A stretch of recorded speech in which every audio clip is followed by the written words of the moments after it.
ওকে, এখন আমরা একটু স্ল্যাবের বেসিক দেখবো, যে what are the basics of slab. তো কোয়েশ্চেন এরকম করে আসবে যে write down the component of flat slab. তো ফ্ল্যাট স্ল্যাবের কম্পোনেন্ট আমরা এটাকে দেবো। সো স্ল্যাব উপরে থাকে, তো ফ্ল্যাট স্ল্যাব গুলো কি থাকে? আমাদের তো টিপিক্যাল বিল্ডিং এ আমরা ফ্ল্যাট স্ল্যাব দেখি না, আমরা একটা ফ্রেম স্ট্রাকচার করি, কলাম, বিম, বিমের উপর স্ল্যাব। বাট যদি আমি বিমটাকে অ্যাভয়েড করি, তখন আমরা হচ্ছে এই ফ্ল্যাট স্ল্যাব দেখি। ফ্ল্যাট স্ল্যাব আর্থকোয়েকের জন্য খুবই খারাপ, খুব কম আর্থকোয়েক রেজিস্ট্যান্ট। কিন্তু আবার বিভিন্ন রকম পারপাস থাকতেই পারে, সেই মসজিদের কারণে, মস্কের মধ্যে হচ্ছে বড় স্পেসিং লাগবে, অথবা পার্কিং, যেখানে শুধু আমার একটা কভার হয়ে হবে, স্ল্যাব লোড নিবে না, তখন আমরা হচ্ছে ফ্ল্যাট স্ল্যাব ইউজ করি। তো ফ্ল্যাট স্ল্যাবের লোডটা ইন জেনারেল আমাদের স্ল্যাবের লোড যে পোর্চের মতো সর্ট অফ, আগে আমাদের স্ল্যাবের লোড যেত বিম, বিম থেকে কলাম। তো ফ্ল্যাট স্ল্যাবের মধ্যে স্ল্যাব থেকে যায় প্যানেলে, প্যানেল থেকে কলাম ক্যাপিটাল, দেন কলাম। আর এই অ্যাঙ্গেলটা টিপিক্যালি 45 ডিগ্রি হয়। So show how load is distributed from slab on beam. তো এটার একটা ডেরিভেশন স্যার, ডেরিভেশনটা আমি পরের পেজে দিয়ে দিচ্ছি, এটা আমাদের আপাতত কারিকুলামে কভার করতেছি না। সো একটা হচ্ছে যে শর্ট ডিরেকশন, একটা হচ্ছে লং ডিরেকশন। তো আমরা 45 ডিগ্রি করলে কি শর্ট ডিরেকশনের ট্রায়াঙ্গেল পাবো, শর্ট ডিরেকশনের ট্রায়াঙ্গেল পাবো। তো load transfer in short direction per feet হচ্ছে WS বাই 3। S হচ্ছে লেংথ, W হচ্ছে যে load per square feet, divide by 3। আর লং ডিস্টেন্সে কি এই ট্র্যাপিজয়েডাল এরিয়া থেকে লোডটা যাবে না, তাহলে লং পার ফিট বিমে WS by 3, 3 minus M square by 2। তাহলে তাহলে আমার WS বাই 3 তে W তো হচ্ছে এই যে S হচ্ছে আমার centre to centre length in short direction S, আর L তো হচ্ছে longer direction. So load transfer in long বিমের মধ্যে আমার L এর কোনো কাজ নাই। আর S is equal to C by C, W হচ্ছে যে লোড ইনক্লুডিং সেলফ ওয়েট, আর M, এই যে M টা ইউজ করলাম আমি অবশ্যই যখন আমি একটা লং ডিস্টেন্সের মধ্যে লোডটা ট্রান্সফার করব, তার একটা ফ্যাক্টর আছে L। এখানে তো কোনো L টার কোনো কাজ আসতেছে না, কাজ আসতেছে, হাউ ইজ দ্যাট পসিবল? অবশ্যই কাজ আসতেছে। এই যে M হচ্ছে S by L।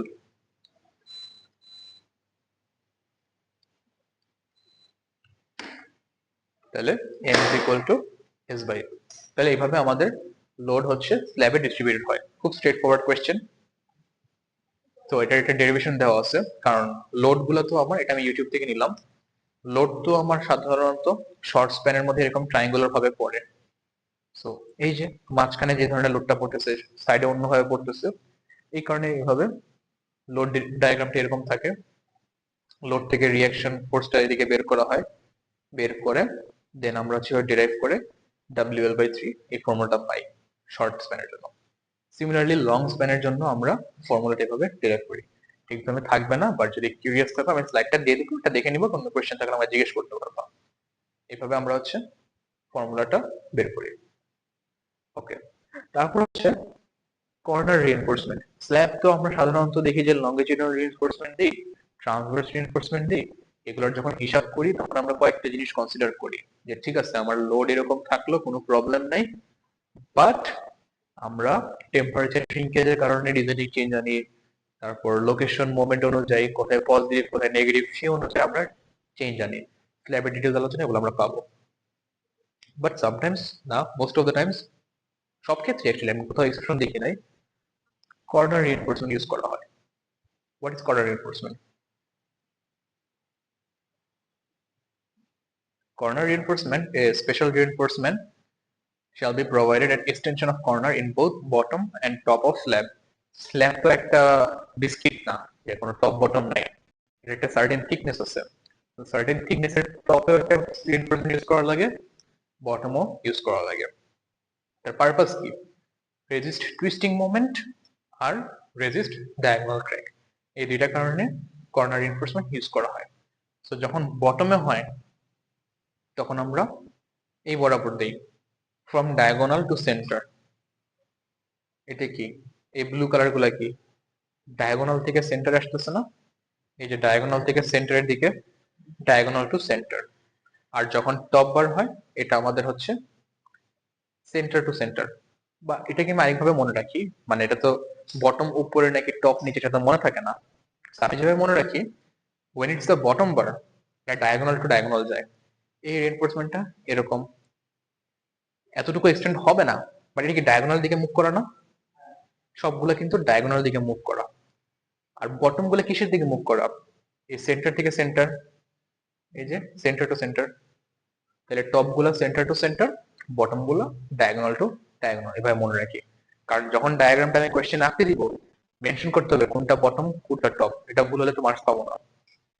So top, top গুলো হচ্ছে এই লাইনের সেন্টার থেকে এই লাইনের সেন্টার, আর বটম গুলো হচ্ছে ডায়াগোনাল থেকে ডায়াগোনাল। কতটুকু, L/5 L/5। একটা অপশন, আরেকটা অপশন হচ্ছে একদম গ্রিড করে ফেলা।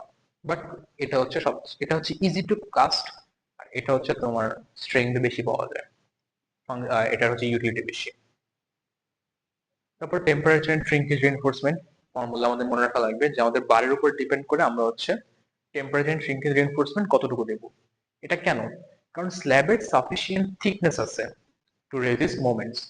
তো সাধারণত আমি যখনই স্ল্যাব ডিজাইন করতে যাবো, দেখবো যে অনেক ক্ষেত্রে আমার রিইনফোর্সমেন্ট লাগতেছে না, বাট আমাদের একটা মিনিমাম রিইনফোর্সমেন্ট দেওয়া লাগবে। এই মিনিমাম রিইনফোর্সমেন্টের মধ্যে আমাদের টেম্পারেচার এন্ড শ্রিঙ্কেজ রিইনফোর্সমেন্টের ব্যাপারটা আসে।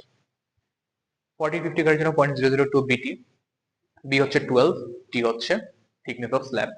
তো বি হচ্ছে 12 কেন, কারণ যখন আমরা স্ল্যাব ডিজাইন করি, আমরা হিসাব করি যে আমাদের 12 ইঞ্চ বা 1 ফিটে, প্রতি ফিটে কতটুকু রিইনফোর্সমেন্ট লাগবে, এটা আমরা আগে বের করি।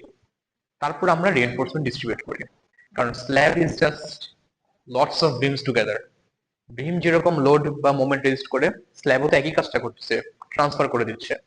সো আমরা যখন স্ল্যাব অ্যানালাইসিস করি, একদম বিমের ফর্মুলাটা ইউজ করে দিই, same formula, but B equal to 12 দিই। কারণ 12 ইঞ্চে আমার লাগতেছে হচ্ছে, মানে 12 ইঞ্চের মধ্যে আমার কতটুকু রিইনফোর্সমেন্ট লাগতেছে, সেটা থেকে আমরা ব্যাক ক্যালকুলেশন করে বলে দিই যে আমার রিইনফোর্সমেন্ট কতটুকু পরপর দিলেই আমার স্ল্যাব আমি ডিজাইন করতে পারবো। তো টেম্পারেচার শ্রিঙ্কেজ রিইনফোর্সমেন্টটা খুবই বেসিক একটা জিনিস, যে তোমাদের যদি কোনো নাও লাগে, সবসময় আমরা টেম্পারেচার শ্রিঙ্কেজের জন্য 0.0018 বিটি যদি 60 গ্রেড বার হয়, আর বারের স্ট্রেংথ যদি আরো বেশি হয়, তাহলে আমরা তখন এই ফর্মুলা দিয়ে বের করে আমরা হচ্ছে রিইনফোর্সমেন্টটা দিই। 40 or 50 গ্রেড কি একটু উইক, সো উইক বারের জন্য আমার 0.2 মানে একটু বেশি রিইনফোর্সমেন্ট। যখন 60 তখন আরেকটু কম, যখন 60 চেয়ে বেশি আরো কম। বারের স্ট্রেংথ যত বেশি তত কম দিলে কাজ করে যায়। এটা হচ্ছে এখান থেকে আন্ডারস্ট্যান্ডিংটা। ওকে, এখন টু ওয়ে স্ল্যাব থিকনেস। আচ্ছা, আমি যে জিনিস বলি নাই, যে আমি যে স্ল্যাব পড়াচ্ছি, there is something called two way and something called one way. Two way আর ওয়ান ওয়ে স্ল্যাবের ডিফারেন্সটা কি? টু ওয়ে হচ্ছে যখন স্ল্যাবের লোডটা দুই দিকে ডিস্ট্রিবিউটেড হয়ে যায়, আর ওয়ান ওয়ে হচ্ছে যখন একদিকে হয়। এটা আমার একটা টু ওয়ে স্ল্যাব, কারণ লোডটা এখানেও আসতেছে এখানেও আসতেছে, so it's a two way slab, এটা ডিজাইন করা। আর ওয়ান ওয়ে স্ল্যাব কি হয়, যদি এই ভ্যালুটা অনেক বড় হয়, একটা সাইড অনেক বড় হয়, দেখি এখানে একটু,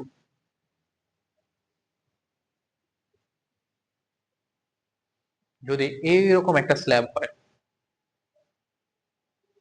অবশ্যই লাইন বাঁকা হয়ে গেছে, সো লোড গুলা এই বিম বরাবর যাবে, তাই না? লোড গুলা এই বিম বরাবর যাবে। আবার এই সাইডের যে ছোট্ট একটা ট্রায়াঙ্গেল হবে, তখন এখান থেকে অল্প একটু লোড এদিকে যাবে। তাহলে কি আমার লঙ্গার স্প্যানে অনেক বেশি লোড যাচ্ছে, শর্টার স্প্যানে অলমোস্ট নেগলিজিবল লোড যাচ্ছে। ব্যাপারটা কি এরকম না, যে আমার এই যে লং স্প্যান, লঙ্গার স্প্যানে বেশি লোড যাচ্ছে আর শর্টার স্প্যানে খুব কম লোড যাচ্ছে, তখন আমি এটাকে ইগনোর করি, ধরে নিই যে পুরোটাই উপর নিচ যাচ্ছে, তখন এটা ওয়ান ওয়ে স্ল্যাব। সো এই দুই ধরনের স্ল্যাব নিয়ে আমরা ডিল করি। তো যখন টু ওয়ে স্ল্যাব থাকে, তো স্ল্যাবের তোমার থিকনেস বের করতে বলবে, তো মিনিমাম থিকনেস আমরা তখন পেরিমিটার বাই 180 করে আমরা টু ওয়ে স্ল্যাবের মিনিমাম থিকনেস বের করি। যেমন একটা কোয়েশ্চেন দেখি, determine the spacing required for temperature shrinkage reinforcement in a one way slab, thickness t is equal to 6 inch, consider number 3 deformed bar fy60 fc3, অনেক কিছু দেওয়া আছে। তো টেম্পারেচার এন্ড শ্রিঙ্কেজ রিইনফোর্সমেন্ট কোন বার? বারের গ্রেড কি দেওয়া আছে? 16। 60 থাকলে আমরা কি ইউজ করি? 0.0018 বিটি। এই যে 60 থাকলে 0.0018 বিটি বসাই দিলাম। কতটুকু রিইনফোর্সমেন্ট লাগে? বি হচ্ছে 12 বসাবো, টি হচ্ছে thickness, thickness T equal two 6। আর আমি তো কোশ্চেনে টি ইকুয়াল টু 6 দিয়ে দিব না, আমি কি দিব? আমি একটা স্ল্যাব এঁকে দিব, বলবো যে টি বের করে নাও। তখন কি করব? Minimum trial thickness T equal to perimeter by 180 তে টি বের করে নিব। ওকে, কোশ্চেনে আমি এটাই দিব, আমি টিটা বের করতে দিব, বাট এখানে আপাতত আমি টি দিয়ে দিছি। তাহলে এরিয়া পেয়ে গেলাম যে 0.13 ইঞ্চ স্কোয়ার পার ফিট। তার মানে কি প্রতি ফিটে আমার 0.13 ইঞ্চ স্কোয়ার দিলেই আমার টেম্পারেচার হয়ে যাবে। এখন একটু লজিক্যালি চিন্তা করি, রিইনফোর্সমেন্ট 0.13, 0.14, 0.15 যাই আসুক, আমার কি সব ধরনের এরিয়া রিইনফোর্সমেন্ট আছে? তা তো নাই, সব ধরনের রিইনফোর্সমেন্ট নাই।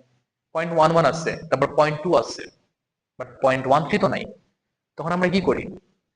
লজিক্যালি চিন্তা করি, 0.11 বা 0.13 ইঞ্চ স্কোয়ার 1 ফিটকে ব্যাকআপ দিচ্ছে না, তো 12 ইঞ্চকে ব্যাকআপ দিচ্ছে, 1 ফিট মানে 12 ইঞ্চ। তো 0.13 ইঞ্চ স্কোয়ার রিইনফোর্সমেন্ট আমার 1 ফিট স্ল্যাবকে ব্যাকআপ দিচ্ছে। স্ল্যাব হইতে পারে 24 ফিট, 25 ফিট, যাই হোক। তো প্রতি ফিটে আমার 0.13 ইঞ্চ স্কোয়ার রিইনফোর্সমেন্ট লাগতেছে না? তো 0.13 ইঞ্চ রিইনফোর্সমেন্টকে আমি বানায় আমি 1 ফিট পর পর দিব? That is not logical. আমার আসে হচ্ছে 3 নাম্বার বার। তো 3 নাম্বার বার মানে কি? 0.11। সো একটু ইউনিটারি মেথডে চিন্তা করি, যে আমি 1 ফিট পর পর 0.13 দিব না, কিন্তু ইউনিটারি মেথড বা ঐকিক নিয়মে কি ভাবি যে 1 ফিটে আমার 0.13 ইঞ্চ আমার লাগবে 1 ফিট পর পর। তাহলে স্পেসিং ফর 3 নাম্বার বার, তো 3 নাম্বার বারের এরিয়া কি 0.11 না? তাহলে 0.11 ইঞ্চ স্কোয়ার বার কত ফিটের জন্য লাগবে? ঐকিক নিয়ম। তাহলে পয়েন্ট, ফার্স্ট অফ অল এভাবে চিন্তা করি, একটু না লিখলে আসলে হবে না, এখানে লেখার অবস্থা নেই। দেখি, এই যে 0.13 কতর জন্য লাগবে? 1 ফিট মানে 12 ইঞ্চের কভার করতে আমার 0.13 লাগবে, 12 ইঞ্চকে ব্যাকআপ দিতে। তো 0.11 দিয়ে আমি কতটুকু ব্যাকআপ দিতে পারবো? এই যে 0.11 দিয়ে কতটুকু ব্যাকআপ দিতে পারবো? ঐকিক নিয়মে কত আসে? 12/0.13 ইন্টু 0.11 না? 12 বাই পয়েন্ট, এই যে আঁকা সম্ভব না, ওয়েট দিয়ে দিই।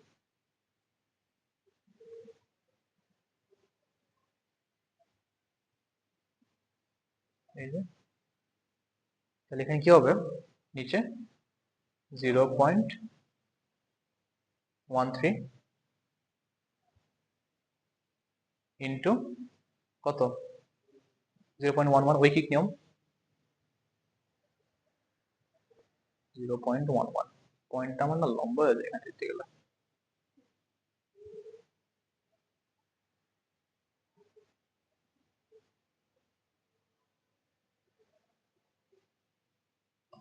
হুম, 0.11 সলভ করলে আসে হচ্ছে 10 ইঞ্চ।